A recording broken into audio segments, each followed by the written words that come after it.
I'm Kayode Okikiolu. Tonight, court grants DSS application to remand leader of the proscribed indigenous people of Biafra, Nnamdi Kanu, following his repatriation to Nigeria. Governor Bello Matawalle formally defects to the All Progressives Congress, announces the dissolution of APC caretaker committees at the ward and state levels.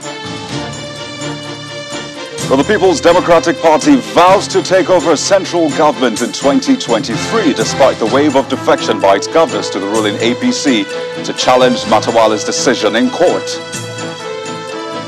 And an NNPC Group Managing Director defends 20% equity investment in Dangote refinery by the federal government. Ethiopia's rebel forces retake northern Tigray region capital Mekelle, sparking street celebrations and forcing officials to flee. Plus, business, sports, news from Abuja, and later international news from a London studio. On business news tonight, Pension Transitional Arrangements Directorate receives £26.5 million pension funds repatriated from the United Kingdom. On sports news tonight, ankle injury and Serena Williams' bid for a record equaling 24th Grand Slam singles crown at Wimbledon. And from Abuja, federal government approves extension of deadline for the linking of national identity numbers with mobile phone SIM to July the 26th.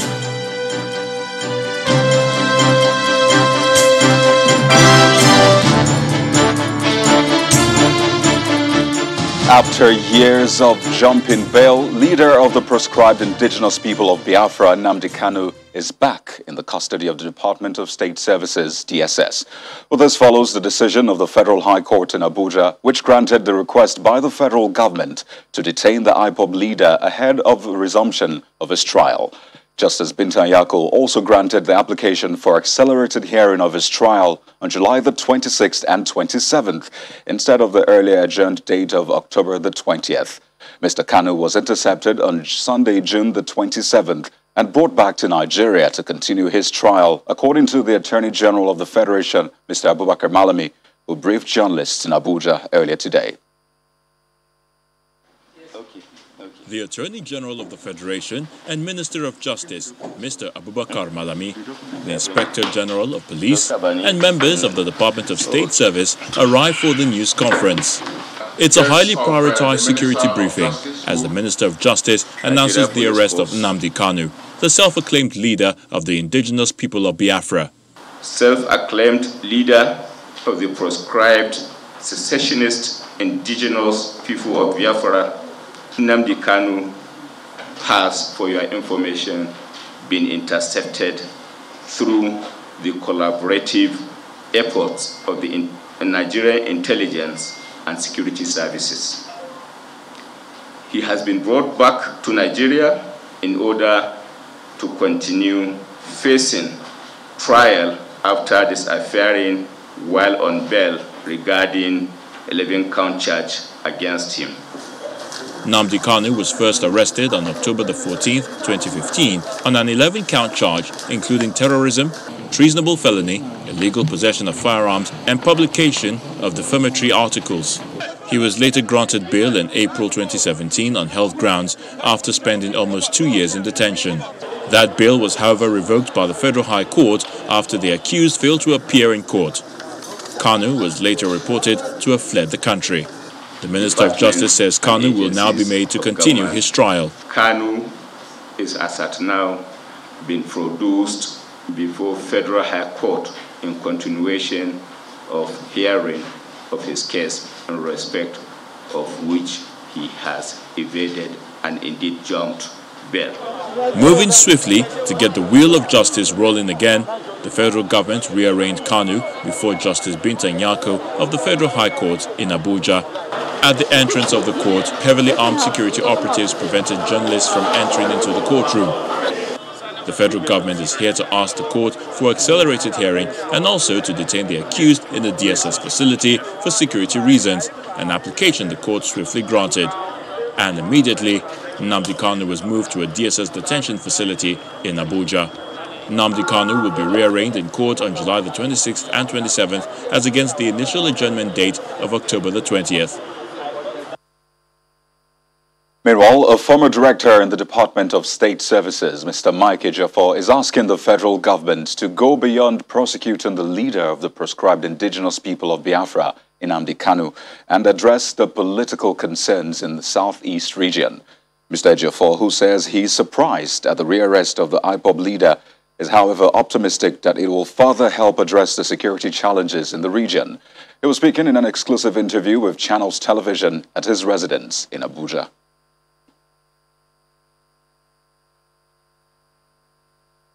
When I got the news, I was shocked because shocked in the sense that we were not expecting this kind of arrest, and that shows the collaborative effort of our security agencies.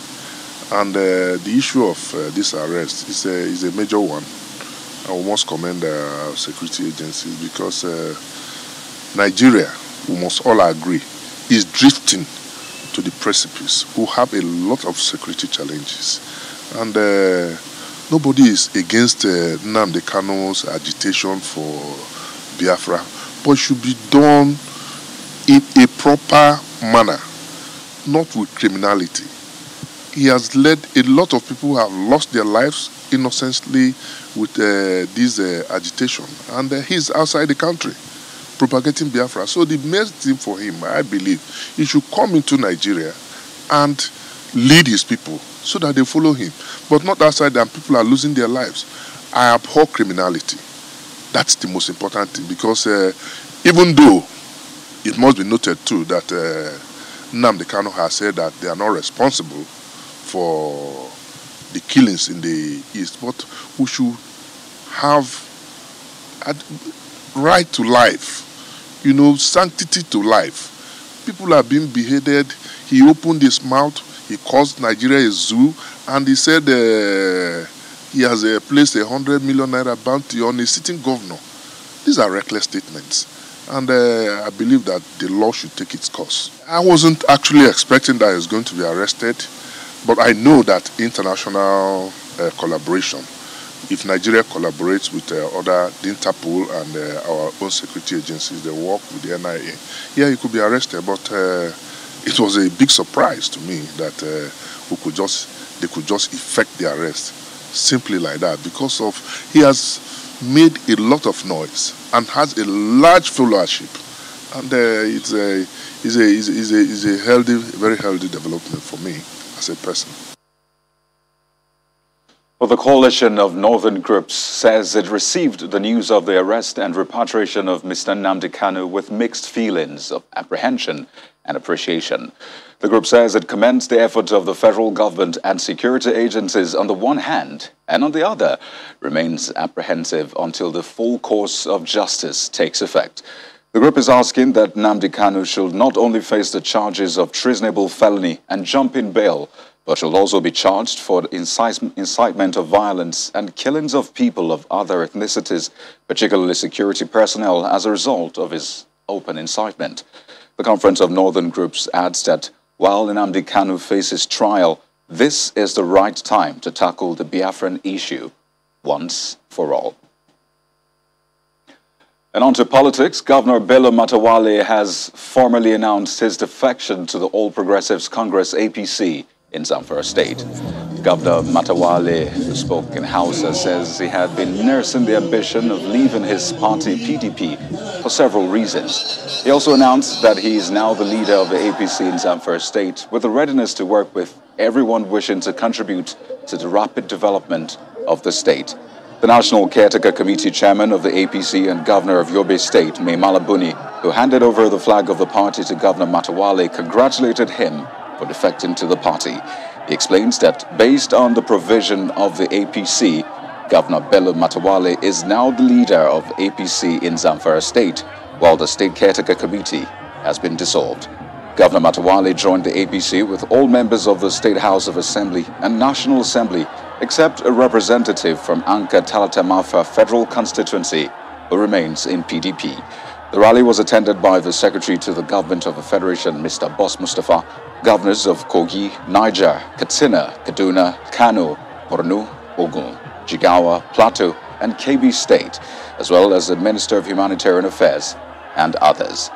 Meanwhile, President Muhammadu Buhari has congratulated the governor of Zamfara State, Bello Matawalle, on his defection to the APC, saying that the ruling party is becoming more popular because of its impressive performance and commitment to good governance. The president said in a statement that he is proud of Governor Matawalle's timely and wise decision to join the ruling party, and that the doors are wide open to other politicians who believe in the APC's vision to rebuild Nigeria.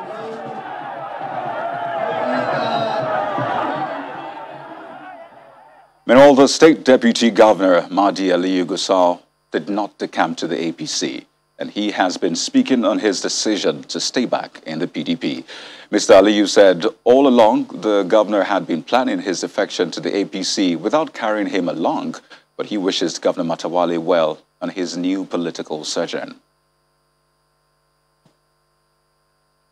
As his number 2, and since he hasn't mentioned it, I have always refrained from making comments on this particular issue, which in all honesty, I considered a mere rumor up until now, having heard his formal declaration in the media.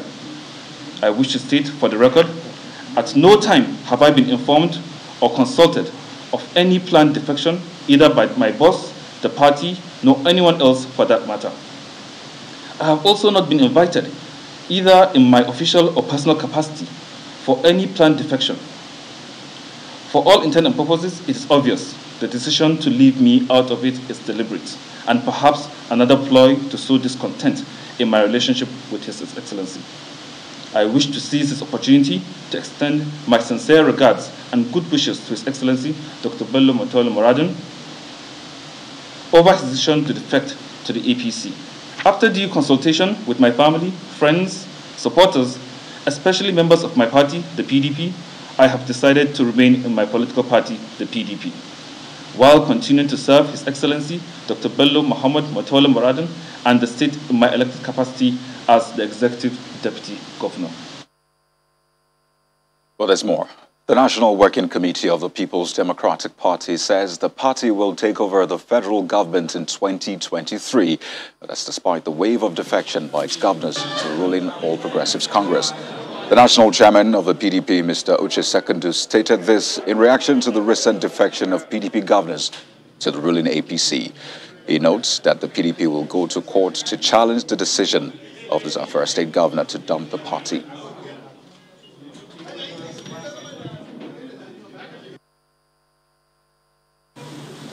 It is important that we, as a political party, PDP, we are also set to go to court against the Zamfara governor, if of a truth today he leaves our party. I've never seen a country where you have economic crisis, insecurity crisis, then the ruling party goes poaching governors, and 18 governors, as published on social media, will be moving, leaving their states to Zamfara to celebrate. It's a shame that a governor, and in fact all the governors that left, for fear, they were intimidated by the instrument of government of APC. They are going after our governors, the APC. But we are going after the masses of this country, the people who are suffering under this government. And that's the difference. And we stand here to state clearly that we will form the next government come 2023 because of the masses, not because of the governors who are leaving the PDP. In part 2, after the break, more civil society organization push for quick passage of the Electoral Act Amendment Bill says time is running out. Stay with us.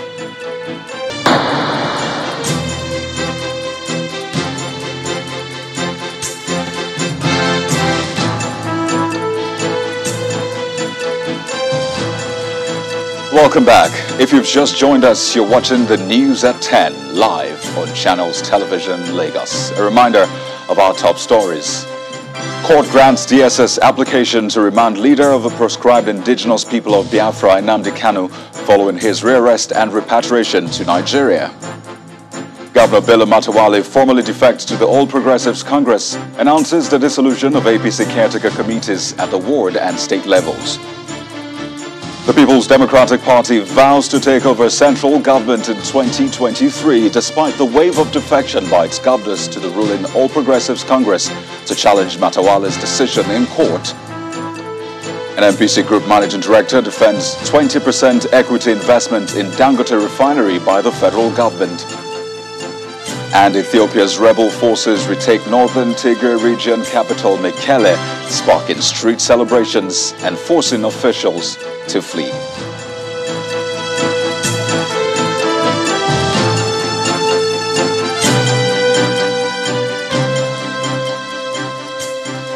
The Speaker of the House of Representatives, Mr. Femi Gbajabiamila, says within the 2 weeks available to lawmakers before the long recess, the House intends to pass the PIB and the Electoral Act amendment.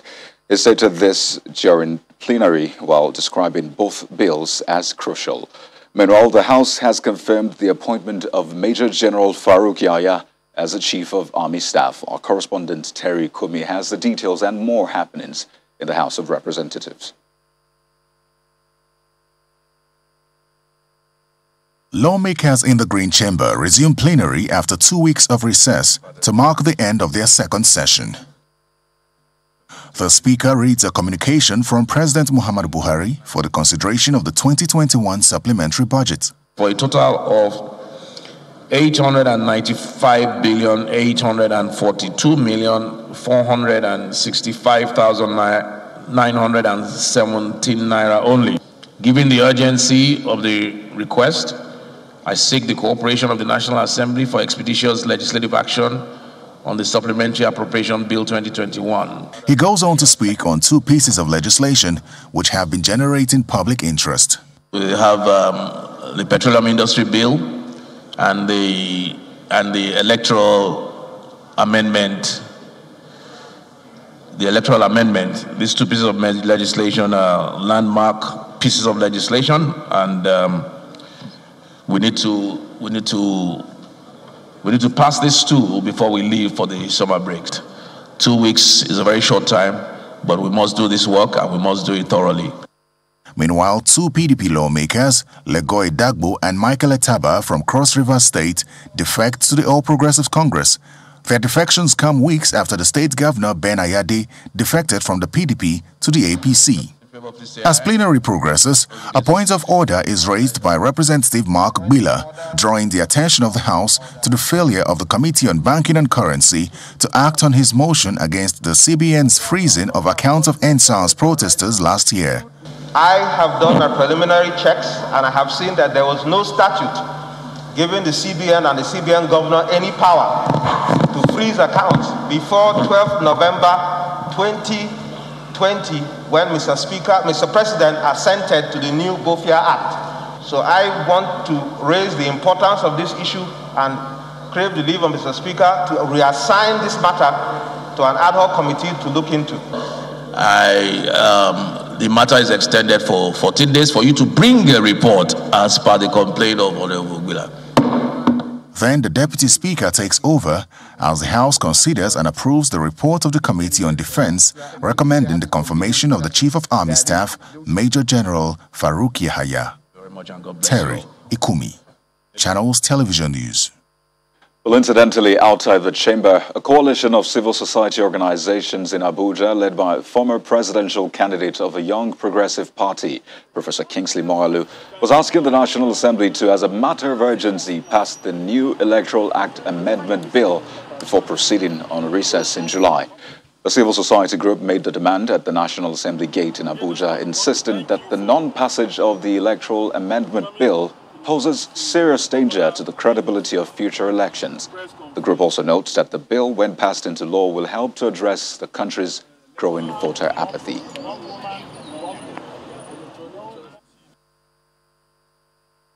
time is fast running out.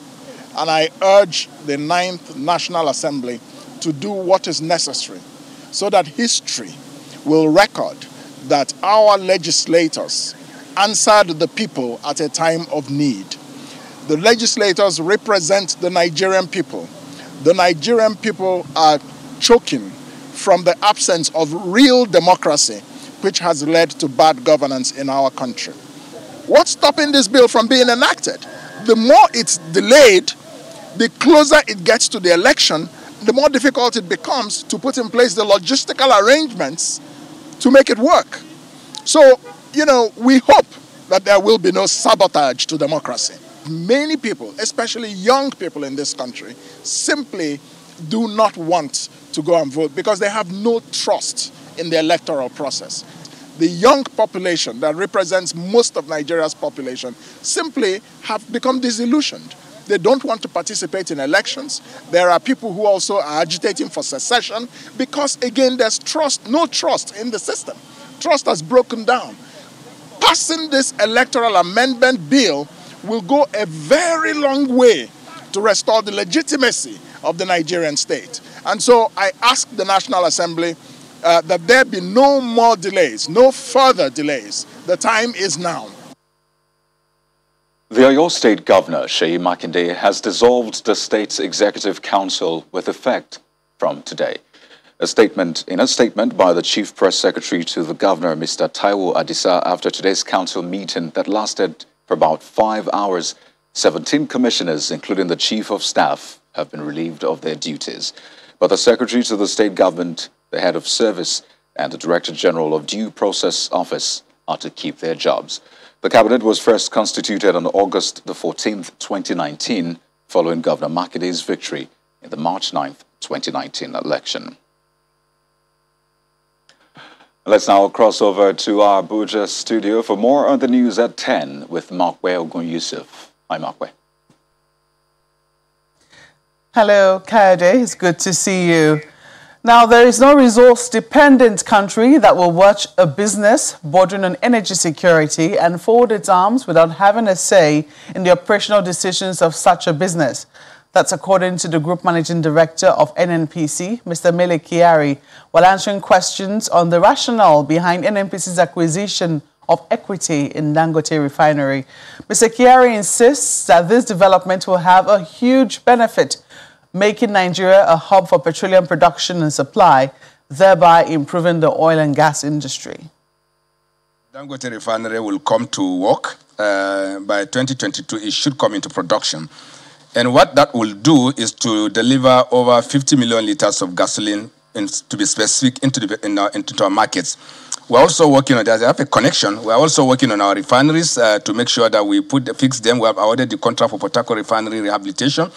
And ultimately, we are going to close that of Warri and Kaduna very soon in July so that all of them will work contemporaneously, and at the end of the day, we'll deliver all of them. The net effect is that you're going to have an environment where Nigeria becomes a hub for petroleum product supply. And it's going to change the dynamics of petroleum supply, even globally, in the sense that the flow is coming from Europe today and is going to be reversed to some other direction, will be the supplier for West Africa legitimately and also many other parts of the world. So the meaning of this is that there's an opportunity that has thrown at us. And I'm not sure Mr. Dangote wants to sell his equity in the refinery. I can confirm that it was at our instance that we started this engagement. He did not want to sell these shares in this refinery. I'm sure Nigerians will agree with me that many people have shares in Dangote Sugar, Dangote, all kinds of things that he's doing. That if he has thrown it open to the market, and I'm sure Nigerians will rush to buy shares. Having said that, there is no resource-dependent country that will watch a business of this scale, which is bordering on energy security, which also has implication of even fiscal security of our country, and you watch it and you don't have a say. And for us as a strategy, it just didn't start today. We started this process long before Dangote came on, started his refinery project. We will take equity in very significant businesses that are anchored on the oil and gas operations. Fertilizer, methanol plants, small modular, small condensate refineries, and so many other businesses that we're dealing with, so that we can expand our portfolio. But also, because we are the national oil company, we have a responsibility to guarantee energy security for our country. And there's no way you can have that say except you have a say in the board of this institution. And that's why anyone that is going to construct a refinery that is in the excess of 50,000 barrels per day. We'll talk to them. We'll take equity in it as much as we are going to be able to pay for it.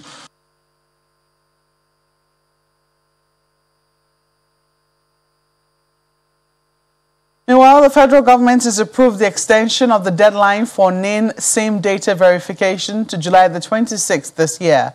The head of Corporate Communications National Identity Management Commission, Mr. Kayode Adegoke, explains that the decision to extend the deadline was reached after a request by stakeholders on the need to consolidate enrollment and NIN SIM verification process.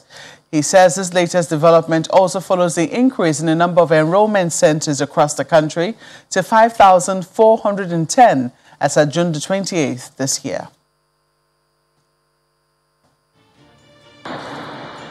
When the news at 10 returns, Pension Transitional Arrangement Directorate, PTAD, receives over £26 million pension funds repatriated from the United Kingdom. That's on Business News. Do join us again. Welcome back to the news at 10. The Ogun State government and Afrexim Bank have agreed to collaborate to develop critical infrastructure in order to improve its economy.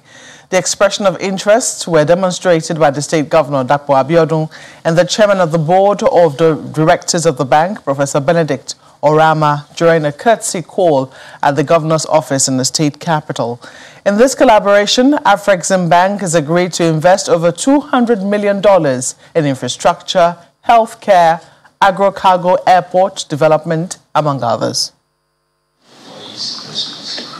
The Afrexim Bank management team, led by its chairman, Board of Directors, Professor Benedict Orama, is exploring possible ways it can collaborate with the Ogun State government to utilize its Africa Quality Assurance Center in Shagamu to improve infrastructure development, certification, testing, agriculture, health, and the development of the agro-cargo airport are other areas where the team says it's willing to do business with the state government. Not minding the rains, the team is led by Governor Dapo Abiodun to inspect one of the targeted projects, a 250-bed specialist hospital being constructed in Abeokuta, the state capital. We expect that it will catalyze other investments in this area, help us begin to reduce the spread of non-communicable diseases, because with the facility we'll begin to know more and more about what to eat. Also help us as a country to participate effectively in international trade. Not the same for the Governor Abiodun assures the investors of ease of doing business and reiterates his administration's commitment to public-private participation, taking full advantage of the state's proximity to Lagos and West African states. That correlates industrial activity. We've laid out new industrial clusters in that area. We have what we call the education city there, the automotive city there, the health city there. We're having an MSME park there because we recognize the fact that MSME is very fundamental to industrial revolution and transformation. And Afrexim Bank, which has been investing heavily in the health sector in Africa to develop vaccines and other drugs, says it's ready to collaborate with the state-owned Gateway Pharmaceuticals in a similar direction.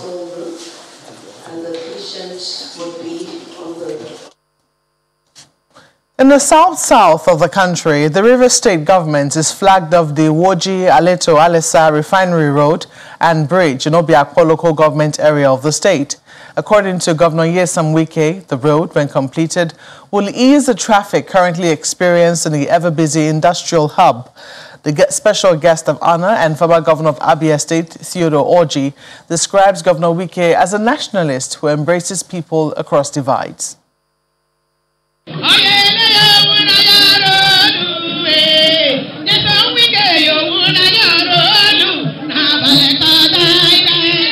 Joy and celebrations herald the arrival of Governor Nyesom Wike and guests as residents of Obiakpo local government area come out in spite of the rain to welcome the governor to the flag-off of Woji Aleto Alesa Refinery Road and Bridge in Rivers State.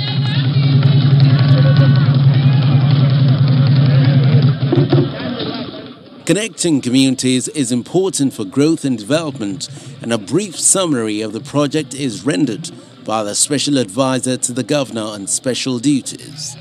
The section of the road will be such that we're going to first of all have soil substitution and 1.2 to 1.5 meter replacement with granular material, specifically sand, and then soil sand stabilization, and then stone base of 150 millimeter thickness, and then 100 millimeter thickness of asphalt, 60 millimeter binder cores, and 40 millimeter wearing cores.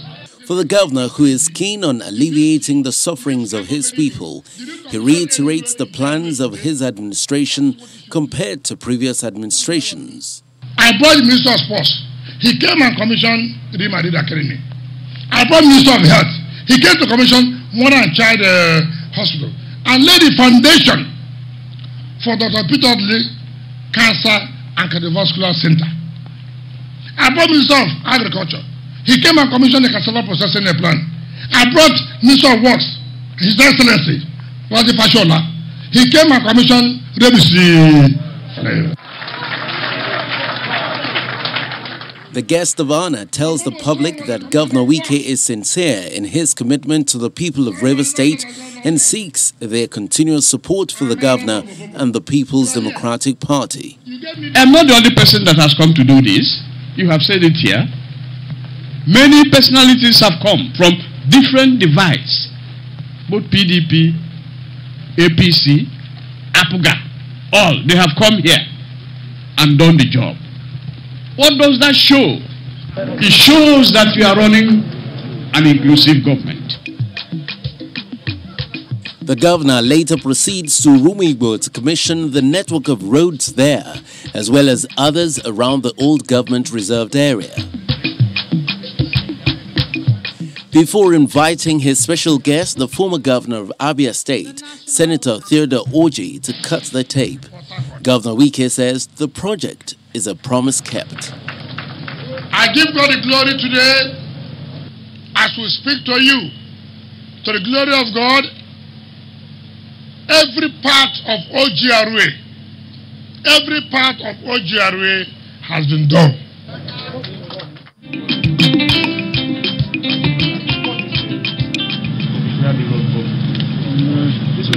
For indigents of the area, it is expected that the projects will generate employment, reduce traffic and ease congestion on alternate routes of the east-west roads. In social matters, gender-based violence is a top-burner topic anywhere, mainly because of the vulnerability of victims, who most times are women and children. Protecting the rights of those affected by the act in the COVID-19 era is what the wife of the Anambra State Governor, Mrs. Ebele Obiano, aims to achieve with the 2021 Mother Summit in her state. The event, which had in attendance some wives of governors and a former head of the central bank, also highlighted the importance of women in the society. A colorful array of women marching at the Alex Ekwueme Square in Awka, Anambra State. The wife.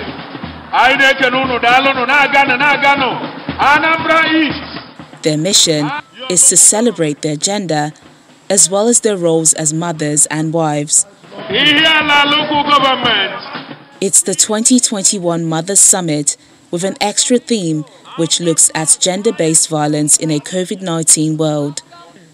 The topics on women and violence are well covered by a lineup of invited guests, wives of governors who keyed in to promote their roles and protect the vulnerable. As a woman, a mother, a wife, and so many things in society, we know what we go through.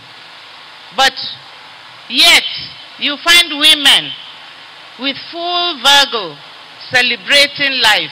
Women, please work together, protect our children, say something if you see something, don't keep quiet.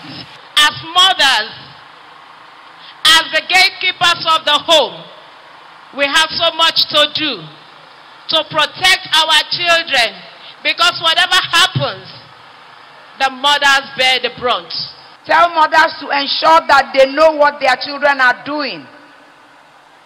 Your male children can go out there and become rapists. If you don't put your eyes on the ground, your ears on the ground, you will not know what these children are up to. So mothers, let us ensure that we know what our children are doing. Your Excellency! The only man in their circle, a former head of the Central Bank of Nigeria and governorship candidate of All People's Grand Alliance, APGA, throws weight behind the women and their cause. This violence thing is being discussed every day. But I think we now move from the talk to the action. I believe and I suggest that we should actually have the enabling legislations against gender-based violence. The importance of women in the home and society as pillars cannot be overemphasized, and they've made their voices heard again, calling attention to their place in national life. And in agriculture, the Kano Irrigation Scheme, in collaboration with the Federal Ministry of Water Resources and the World Bank, is investing 24 billion naira on 7 rehabilitated agricultural sectors in Kano State. The irrigation management project, Trimming, is aimed at restoring and improving the functioning of dams across the country. The Kano irrigation system has been depleted in the past, with 4,000 hectares of farmlands lost owing to lack of maintenance. 7 communities have benefited from the Kano River Irrigation Scheme as the Federal Ministry of Water Resources, the World Bank and the Transformation Irrigation Management in Nigeria handed over 7 rehabilitated projects to farmers. Installation of some monitoring instruments like piezometers from the dams to meet the purpose of potable water, hydropower supply and irrigation for sustainable growth in agriculture. Minister for Water Resources on inspection of the project is satisfied with the work done and is optimistic that the World Bank will extend the duration of the project for another 2 years. We'll be able to meet the conditions of the World Bank that will enable the board of the World Bank to extend the trimming project by another 2 years. So I'm quite happy. The quality of the work is good, and when you see the water flowing, then you know that the quality of the work is very good. It's not just the color of the concrete, but it's also the hydraulics. Seeing that the water is flowing smoothly everywhere, then you know that it's a job well done. 24 billion naira has been allocated for the irrigation scheme, which stands at 50% completion of the project. We have gradually reached about 50% implementation, and we have handed over about half the area intended to fully rehabilitate and recover. Farmers have been advised to own the project as 7 rehabilitated sectors were handed over to them. The government has done what it can do, and once the contractors leave, it is now up to the farmers. And one of the things we are going to do today is to hand over this place to the farmers who are the most beneficiaries have expressed their joy and thanking the government for bringing them a viable irrigation system. The handing over event is the climax of the irrigation site tour by the Minister for Water Resources as he handed over 14,444 hectares of land to the farmers for the purpose of contributing to the agricultural sector and boosting food production in the country.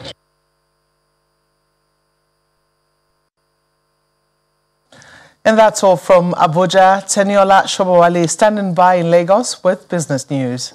Stay with us.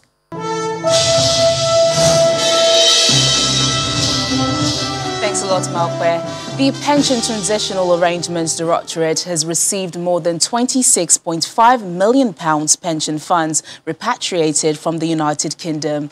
This development comes after a series of meetings between PTAD Management, Office of the Accountants General of the Federation, and the Crown Agents Investment Management Limited in the UK. The Executive Secretary of PTAD, Dr. Chioma Ejikeme, says the funds will be used to settle parts of the accrued arrears owed to its pensioners worth over 120 billion naira. The bull made a surprise appearance at the close of today's trading on the local stock market as gains from 28 equities outnumber losses from 13 decliners. Layo Adegoke has a summary of the day's activities.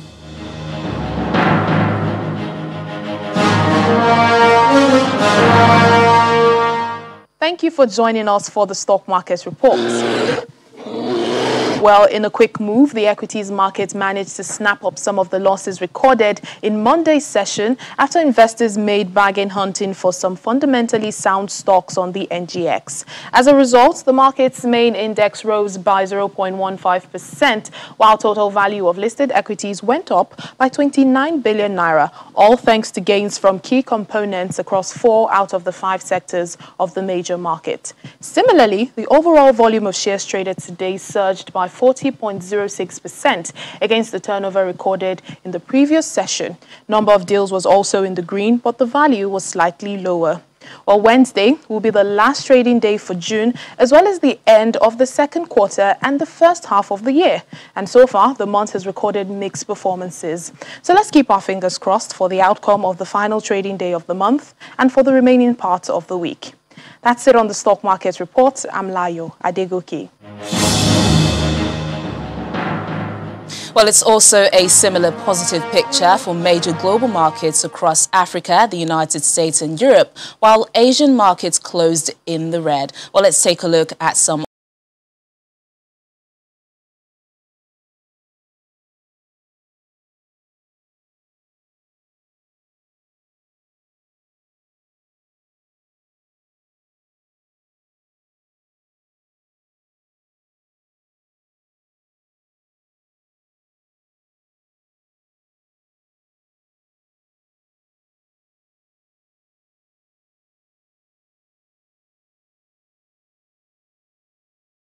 night. It's back to Kayode for the rest of the news at 10.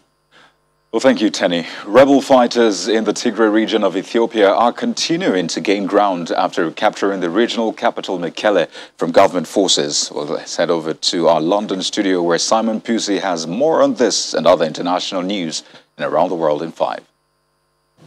Good evening and welcome to the Channel Studios here in London with your international news around the world in 5.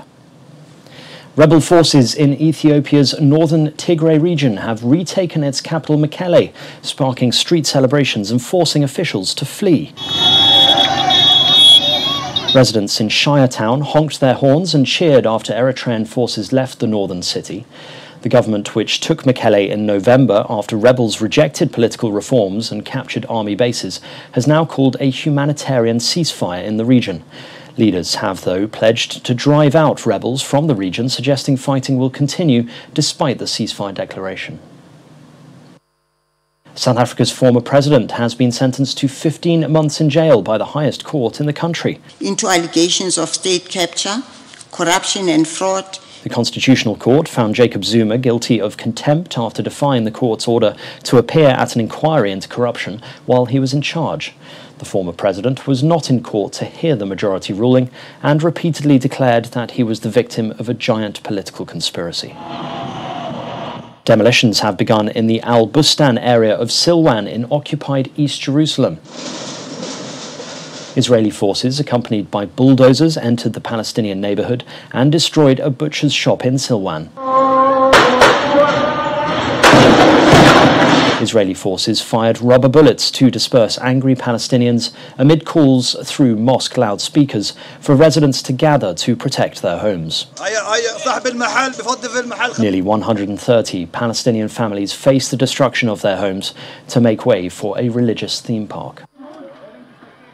Search and rescue operations are stretching into the 6th day at the site of a partially collapsed Florida apartment complex, where at least 11 people have died and 150 more remain missing. Miami-Dade fire rescue chief said a frantic effort was underway to reach any air pockets where people could have survived. No one has been pulled alive from the site since Thursday last week, when the building collapsed north of Miami. Fire officials talked of detecting faint sounds from inside the rubble pile, though prospects of any good news are diminishing fast. A few hundred members of Iraq's Popular Mobilization Forces gathered in Baghdad for a symbolic funeral of 4 fighters killed by US airstrikes. Waving Iraqi and PMF flags, fighters stood in ranks as the crowd waited for the arrival of coffins draped in Iraqi flags and then carried them through the crowd. The United States carried out a round of airstrikes against Iran-backed militia in Iraq and Syria on Sunday, targeting operational and weapons storage facilities. The Red Cross charity has warned that Indonesia is on the edge of catastrophe as the COVID Delta variant is pushing the health system towards collapse. Medical officials in the province of West Java, just outside of Jakarta, said bed occupancy rates in hospitals had exceeded 90%, with some hospitals exceeding 100%. There have been more than 2 million cases and 57,000 deaths since the pandemic started. North Korea has aired unprecedented television footage of one of its citizens expressing concern for leader Kim Jong-un's sudden weight loss. The supreme leader's health is usually off-limits in a country where his image is firmly controlled by state media. The country's main television channel has also shown footage of Mr. Kim looking thinner than in recent years. It is unclear whether Kim's weight loss is due to illness. Firefighters in California have been battling with widespread flames along Interstate 5 near the state's coast. The Kern County Fire Department said that shell fire has burned 1,984 acres and that only 50% has been contained. That is fire. Images show the fire burning right next to the freeway as cars drive by. And finally, a tiger park in Thailand is preparing to open its doors to overseas tourists as part of the country's reopening plan. The Tiger Kingdom in Phuket, which has more than 50 tigers and cheetahs, used to welcome almost 1,000 visitors a day before the pandemic struck. Now less than 20 people visit the park. The Phuket Sandbox Initiative will allow free movement on the island for tourists fully vaccinated against COVID-19 with no self-isolation on arrival. And that's your international news around the world in 5. Now back to the channel studios in Lagos.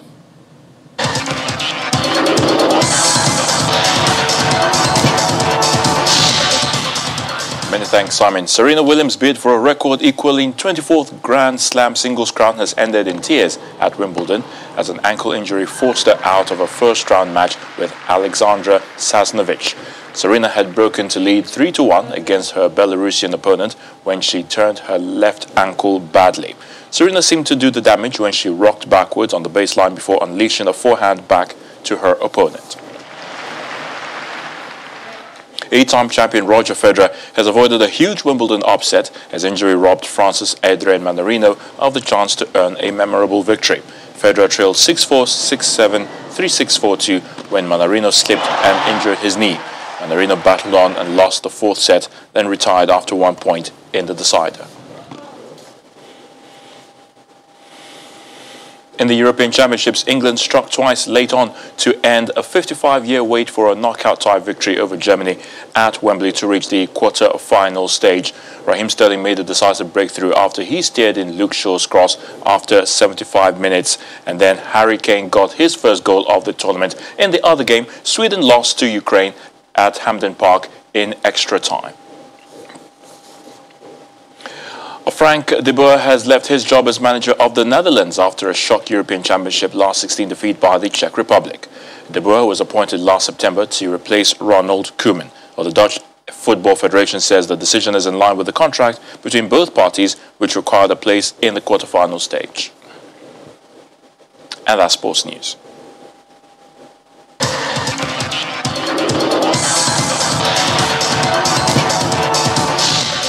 Thank you, Ayatunde. And the main news again.